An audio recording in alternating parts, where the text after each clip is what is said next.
Europa Park has been voted the best theme park in the world 9 times. It's located near the Black Forest in Germany. We went down to check it out and see if it lived up to the hype, and I can safely say it did. In this video, I'm going to take you around the park, show you some of the rides we went on, some of the theming and how the park kind of works. Give you some tips and tricks as well for if you are planning on visiting Europa Park yourself, as well as show you some of the food we had. And if you're interested in more content like this, don't forget to like, comment and subscribe. You can head over to my channel and check out more content for other tourist attractions and places to visit just like this. Okay, so we arrived at Europa Park at about 9:30. This was a Saturday, so we were expecting it to be busy. However, it wasn't too bad. We'll get into that in a bit. As you come up to the park, you will see instantly that this is gonna be a nice park. The signage is nice, all the scenery, the greenery, the theming, it's there from the get-go. And that's just a small taste of what's to come for when you enter the park. When you enter the park, you will find out that Europa Park's theme is the countries of Europe. So you have all these different themed areas, and the buildings and the architecture are basically to look like that country. I have a great example here. This is the Scandinavia area that we're walking through, built to look like Scandinavia. I've got another shot here. This is the Greece area, for example, just to give a vast comparison. And the rides are themed to those areas as well. Now, when it comes to the rides at Europa Park, what I will say is everything was available all day. No breakdowns, no problems. Now, obviously I'm from the UK, so we have parks like Alton Towers, Thorpe Park, Blackpool. You go to those parks and half the rides, they're always closing down, they're not always available, they've got terrible maintenance. That's my experience. We come here, there's nothing, no issues all day. And again, this is why it's one of the best theme parks in the world, because you don't have that issue. And to add to that, the operations are great. The speed that the ride operators, they get the people on the ride, they get them off. It's done nice and quickly. You can get if you get the Europa Park app, you can basically reserve ride times. You can only reserve one ride at a time. You can't get them all reserved throughout the day, but it still helps having a specific time for some of the busier rides that you can just go and fast lane the queue and get straight onto that ride. Definitely worth doing. Okay, but let's get into some of these rides. So this is a family park. You have rides aimed at the thrill seekers, the adults. You got all your roller coasters. You've got loads of family rides as well for all ages. So bear that in mind. It's great if you are going as a family. You're not going to run out of rides to go on, and there is just something here for everyone. Even some of the younger rides, the kids rides, were, they were great for us. We went on one of specifically Pirates of Batavia, and it's kind of like a Disney Pirates of the Caribbean type ride, but the theming is so good, it's so immersive. They're just enjoyable rides anyway, even if you are an adult and you are into more of a thrill ride. So our first ride of the day was a rapid ride. These were great fun. You do get wet on them.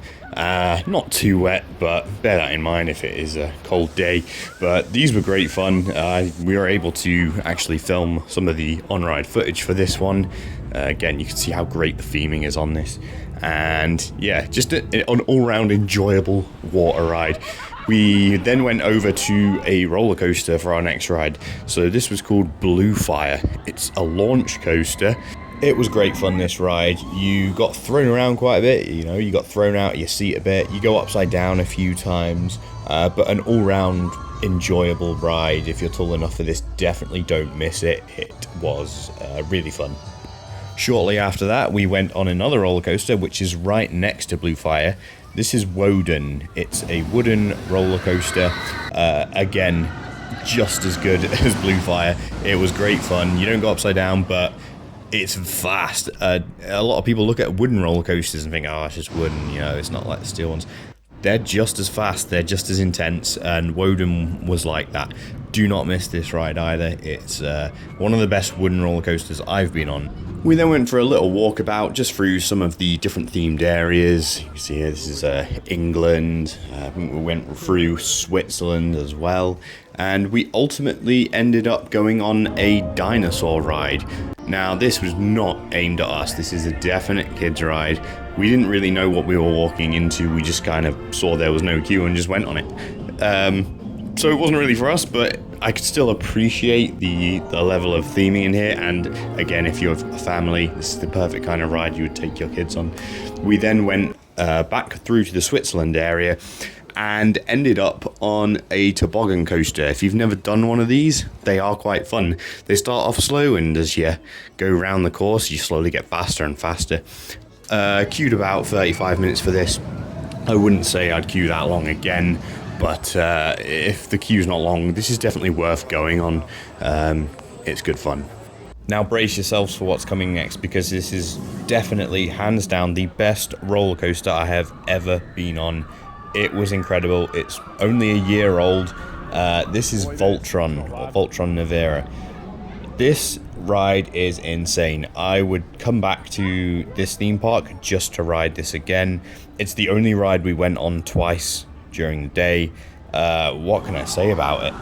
Okay, so this is the Croatia themed area. The ride is themed around electricity. It's themed around Nikola Tesla, who was Croatian, and electricity. Amazing animatronic of him in the queue line here. And I believe this ride's kind of concept is how, you could use electricity to teleport. It was something theorized back in the day. Anyway, you can basically walk anywhere around these castle kind of ruins and these buildings and check out the track. It's a long track, and this is a long ride, by the way. You get your bang for your buck when it comes to queuing. This ride had pretty much a 40-minute queue most of the day, and the ride is a good 3.5 minutes long. It's worth the wait, and it never ends. It is relentless. You get thrown around, you go around all these twists and turns, upside down. This ride has 4 launches on it, and the first launch is the world's first beyond vertical launch, which you can see here. And then you have another launch, then there's a backwards launch, and then another forward launch, and you really do get... I can't describe how fun this roller coaster was. It was intense. Not to mention just a masterpiece to look at. It's so beautiful, as well as scary, as well as... I don't know, you can judge for yourself from the footage I'm showing you. But what's more amazing is the operations. I mean, the trains go out, they're literally on a conveyor belt. And they just get the people off, put them on. It's a very fast process, and it's so efficient at getting people on and off the ride. For the record, we used single rider queue for this ride as well. So if you don't know what single rider is, it's basically where you queue up as a single rider, and you can kind of skip to the front of the line. They just fill in the empty seats with single riders on the trains, basically. And if you're okay with not sitting with your friends, that's what you'll do. However, we did it, and we ended up sat next to each other anyway, even though we did the single rider queue. So it was only a quick 10-minute queue for us. Oh, that was genuinely probably the most insane coaster I've ever been on. That was crazy good. It's actually turned my legs to jelly. I can barely stand up. Oh man.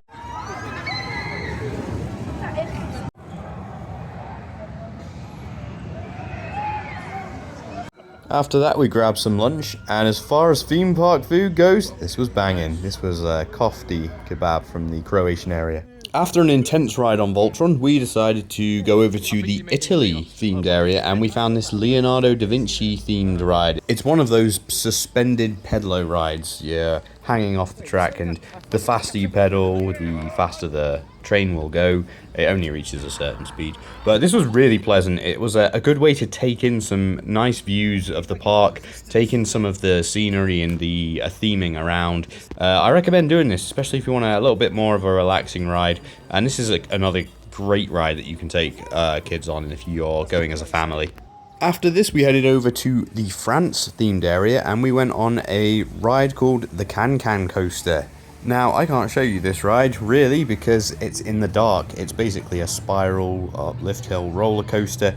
It's worth going on. Go on it. It's a roller coaster in the dark. It's good fun. After this, we also went on a ride called Pirates of Batavia, which, unfortunately, I don't have much footage of. quite simply because I just wanted to sit back and enjoy this ride and take it in. Filming all the time can get a bit annoying. We then headed out of Paris, which, by the way, some of the scenery here was really nice. As you can see, we had the riverside and the buildings. Anyway, we went over to Russia area to ride a ride called Euromir. Now, if I'm right, this is the last year this ride will be operating. So if you want to get on it, go to Europa Park now, because they could be shutting it at any point in the 2025 season. That's all they've announced. The ride itself was good fun, though. A little bit rough at parts, but, you know, you spin round in these little seats and you're either facing backwards or forwards when you're going down the drops, and it's kind of like luck of the draw which way you go around this roller coaster. I was backwards for most of it, but still, it's worth going on if you are there. Next up was a roller coaster named Silver Star. This is a very basic roller coaster, to be fair. I don't think this went upside down once. It's just up and down over these hills. I personally didn't get much out of this ride thrill-wise. I don't know if that's because of my seat. Obviously, sitting at the back and the front of the roller coaster and in the middle, you get different ride experiences. I was sat somewhere in the middle, so I imagine I probably got a bad seat. Nevertheless, it's still worth riding anyway. You get some great views from this ride of the surrounding area as well as the rest of the park. We then decided to chill out for a bit on this nice little boat ride. It's very basic. It's a boat ride that just goes around some nice features. You got these little fountains, bits of rock works and scenery. It was just nice and relaxing. If you want to chill, these boats are cool as well because you've got little tables on there, so if you've got food or drink, you can take it on with you, have a bite to eat whilst you go around this little lake here.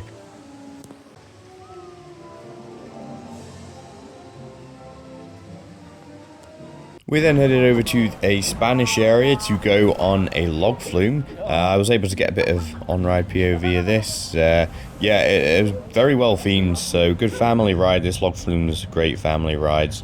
And, you know, if you're not going to get too wet on this, I'd say.